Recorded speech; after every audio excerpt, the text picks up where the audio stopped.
അങ്ങനെ കാത്തിരിപ്പിനൊടുവിൽ INDT എന്ന ചിത്രത്തിൻ്റെ ആദ്യ ഷോ ഇപ്പോൾ കേരളത്തിലെ വിവിധ തിയേറ്ററുകളിൽ അവസാനിച്ച് ചിത്രത്തിൻ്റെ ആദ്യ പ്രതികരണം വന്നുകൊണ്ടിരിക്കുകയാണ്. ആ ഒരു അപ്ഡേഷനാണ് ഇന്നൊരു വീഡിയോ ഭാഗത്ത്.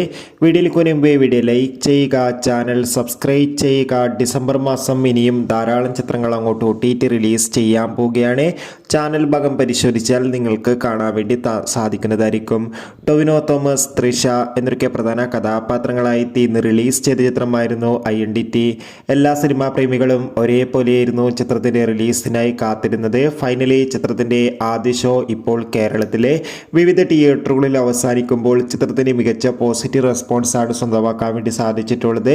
ചിത്രം കാണുന്ന സിനിമാ പ്രേമികളെല്ലാവരും ഒന്നടങ്കം പറയുകയാണ് INDT എന്ന ചിത്രം മികച്ചൊരു ആക്ഷൻ ത്രില്ലറാണെന്നും ചിത്രത്തിൽ ടൊവിനോ തോമസിന്റെ അതിഗംഭീരമായ പെർഫോമൻസും മികച്ച ആക്ഷൻ രംഗങ്ങളൊക്കെ കാണാൻ വേണ്ടി സാധിക്കുന്നുണ്ടെന്നും. എന്തായാലും ചിത്രത്തിന്റെ കൂടുതൽ റെസ്പോൺസിനായി നമുക്ക് കാത്തിരിക്കാം. ചിത്രം കണ്ടവരുടെ അഭിപ്രായം തീർച്ചയായും കമന്റ് ബോക്സിൽ രേഖപ്പെടുത്തൂ. Bye bye.